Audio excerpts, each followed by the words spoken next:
My sister deleted my number the day I told the truth. 3 years later, she walked through the door of my bridal boutique with a manila folder, a practiced smile, and my mother standing one step behind her like a shadow she'd brought for backup. I want to start there because that image, the two of them framed in my doorway, acting like no time had passed at all, is the one I kept returning to in the weeks that followed. Not with anger, with something quieter and colder, the kind of clarity that only comes after you've had years to grieve something you used to call family. But let me back up. 3 years before that Tuesday afternoon, I was standing in the parking lot of my sister's rehearsal dinner, holding my phone, reading a string of text messages I was never supposed to see. My sister had left her phone on the table when she went to greet guests, and it lit up with his name. I didn't snoop. I genuinely reached over to silence it. And then I read enough to understand what was happening. Her fiancé had been seeing someone else for 7 months. I pulled her aside before dessert. I told her quietly, away from everyone, just the two of us near the coat check. I showed her the messages. I thought I genuinely believed that she would want to know, that any person would want to know before standing at an altar. She looked at the phone. She looked at me. And then she told me I had fabricated it to sabotage her wedding because I had always been jealous of her. The wedding happened 2 days later. I was not invited to attend. My mother called me that night and said she needed time to process things. My aunt sent a group text to the entire extended family, explaining that I had behaved in a way that was deeply hurtful and unforgivable. Within a week, my sister had blocked me on every platform. My mother stopped returning calls. The silence from people I had known my entire life was so complete and so sudden that it felt less like estrangement and more like I had simply ceased to exist to them. So I built a life in that silence. I had been doing alterations and tailoring work on the side for years, mostly bridal gowns for friends and referrals. After the family cut me off, I poured everything I had into turning that side work into something real. I found a small commercial space in a neighborhood that was just starting to get attention. Good foot traffic, reasonable rent, close to 2 wedding venues. I signed the lease on my own, furnished it on my own, built the client list, one bride at a time. I named the boutique Seam and Story. I know that sounds like something you'd see on a Pinterest board, but it meant something to me. Every gown that came through had a story behind it. I wanted to honor that. Within 18 months, I had a 6-week wait list. By the time my sister walked back through my door, I had 3 part-time employees, a 5-star rating across every review platform, and a standing appointment every Thursday afternoon with a woman named Dana who was a local news anchor and who had become, over the course of 2 dress fittings, something close to a friend. That Thursday appointment was in 2 hours when my sister arrived. I was at the cutting table in the back when I heard the bell above the door. My employee, a young woman who had been with me for almost a year, came to find me with a slightly uncertain look on her face. She said there were 2 women in the front asking for me by name. Not asking to book an appointment, not asking about pricing, asking for me specifically. I already knew before I walked out. My sister had not changed much. She was dressed carefully, the way she always dressed for moments she had rehearsed. My mother was wearing a blazer that still had a crease in the sleeve from wherever she had stored it. They were standing near the window display, not touching anything, just standing there looking around with expressions I can only describe as appraising. I said hello. I kept my voice level. My sister said, "You've done well for yourself." I said, "Can I help you with something?" My mother said, "We've missed you." I looked at her for a moment and then I looked back at my sister. I asked again if there was something I could help them with, not because I was trying to be cruel, but because I had learned, in the years since the rehearsal dinner parking lot, that the fastest way to cut through performance is to simply decline to participate in it. My sister set the manila folder on the cutting table near the register. She said she had been doing a lot of thinking. She said she felt that given everything, the history, the family connection, the fact that this business had grown out of skills that were nurtured in the family home, there was an argument to be made that she deserved to be recognized as a stakeholder. I asked her what she meant by stakeholder. She opened the folder. It was a partnership agreement. Her name and my name, printed at the top. 20% of Seam and Story, transferred to her in exchange for what the document described as foundational contributions to the development of the business owner's professional skills. I read the whole page. I read it slowly. Then I looked up and I asked her what foundational contributions she was referring to. She said that our grandmother's sewing machine, the one I used for the first 2 years of the business, had been a family heirloom. She said that by using it to build a commercial operation, I had essentially converted shared family property into private profit. She said her attorney had advised her that she had a legitimate claim. I asked which grandmother she meant. She said my father's mother, our grandmother, who had passed 4 years ago. I asked if she had read the will. A small hesitation. Then she said that the will had been informal and that the distribution of personal property had never been properly documented. I said, I have a copy of the will in my office. Another hesitation. I said, the machine was left to me specifically, by name, in writing, witnessed and notarized. My mother shifted her weight. My sister's expression did not change, but something behind her eyes recalibrated. Then my sister said something I had not expected. She said that Dana, and she used her full name, correctly was coming in later today for a fitting. She said she had heard that Dana was expanding her on-air role and that her profile was rising. She said it would be a shame if Dana heard that Seaman's story was currently under review by the state licensing board for a complaint that had been filed recently. I set the partnership agreement back on the table. I said, there is no complaint filed against this business. My sister smiled. She said, not yet.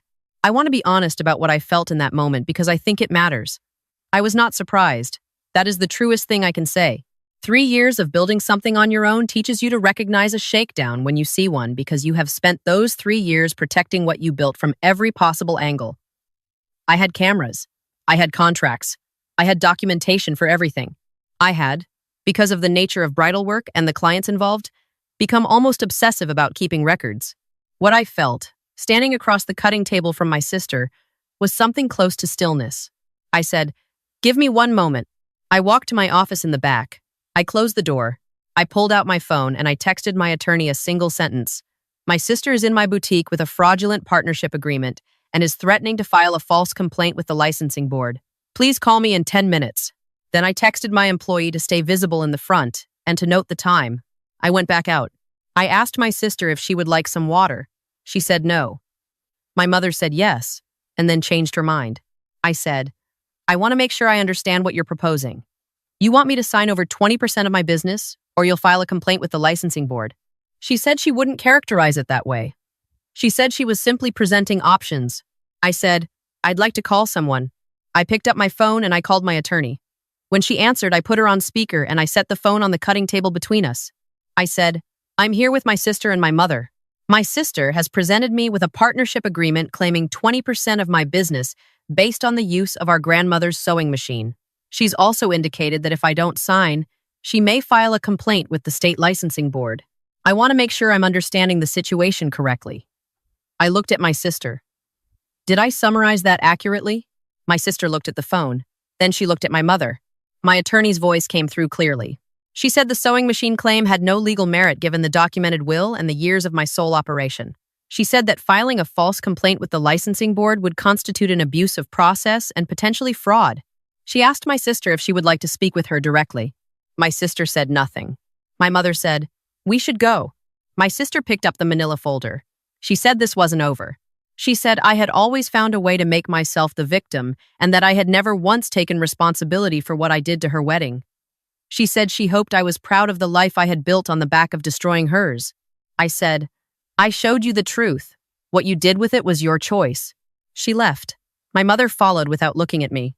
I stood at the register for a long moment after the bell above the door stopped moving. My employee came to stand next to me. She didn't say anything. She just stood there, which was exactly right.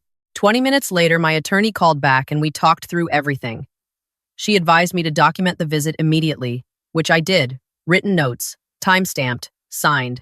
She reminded me that I had cameras running and that I should preserve that footage. I already knew that. The cameras had been running since the day I opened. Dana arrived at 2 o'clock for her Thursday appointment. She tried on the gown we had been working on for the past 6 weeks, a sleek, off-shoulder design she was wearing to a charity gala the following month. It fit perfectly. She stood in front of the 3-panel mirror and she smiled at herself the way people smile when something feels exactly right. I did not mention what had happened that morning. I thought that was the end of it. 11 days later, my bank called. A flag had been placed on my business account by the state commercial registry. Someone had filed a co-ownership amendment to my business registration, listing my sister's name as a 50% partner and citing a verbal agreement dating back to my first year of operation. I sat with that information for about 30 seconds. Then I called my attorney. Then I called the non-emergency police line and asked to speak with someone about filing a report for fraudulent document submission to a state agency. The detective I eventually spoke with, a calm, methodical woman who had clearly handled this kind of paperwork fraud before, asked me to walk her through the timeline. I did. I had everything written down. The visit to the boutique, the partnership agreement, The thread about the licensing board. The voicemail. I should explain the voicemail because it matters. 2 years earlier, about a year after the wedding, my sister had left me a message. I had not called her. I had not reached out. She called me, and when I didn't answer, she left a voicemail that lasted 4 minutes and 20 seconds. I know the exact length because I had listened to it many times in the first weeks after receiving it, and I had kept it. In that voicemail, my sister said she was done trying to make sense of what I had done to her. She said she wanted no part of my life or anything I created. She said, and I am paraphrasing accurately, that she had consulted with a family attorney and had confirmed that she had no legal connection to anything I owned or operated, and that she was formally releasing any claim she might theoretically have had to any shared family assets, including items of sentimental value. She had said that to wound me, to make clear she wanted nothing of mine. I had kept the voicemail because grief does strange things to the things you hold on to. But I had kept it, and I had backed it up. I sent the audio file to my attorney. My attorney submitted it as part of the evidence package to the detective. The file had a timestamp, my sister's phone number as the originating caller, and 4 minutes of her own voice. The detective said, "She filed the co-ownership claim after leaving you a voicemail explicitly disclaiming any ownership interest?" I said, "Yes." There was a brief pause. Then she said, "Okay, I want to be careful here about how I describe what came next, because I don't know every detail of what happened on my sister's end. What I know is what I was told by my attorney and by the detective as things moved forward. My attorney sent a formal cease and desist to my sister within 48 hours of the fraudulent filing. The letter outlined the evidence in our possession, the will, the voicemail, the security footage from the boutique, the time-stamped written documentation of the visit, and made clear that continued pursuit of any ownership claim would result in civil action. The letter also noted that the fraudulent state filing had been referred to the appropriate authorities. What I did not know until my attorney told me 4 days after sending the letter was that my sister had done this before. There was a small alterations shop 2 neighborhoods over a woman who had been operating for about 3 years. No connection to me, no connection to my family. My sister had approached her 6 weeks before approaching me. She had used a similar tactic, a claim of some kind of informal prior relationship to the business, a veiled threat, an implied consequence. The other business owner had consulted an attorney and had documented the interaction but had not yet filed anything formal.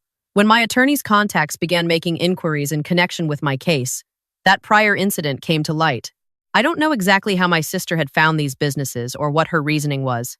I can only tell you what the detective explained to me, that filing false documents with a state agency is a criminal matter, not just a civil one, and that a pattern of similar behavior across multiple businesses changes the nature of the investigation.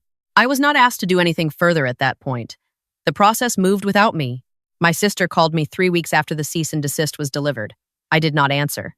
She left a voicemail, which I found, given everything, almost poetic, asking me to call her back, saying that things had gotten out of hand and that she had not intended for any of this to go as far as it had. My mother called the next day. I answered that one. She said she was sorry.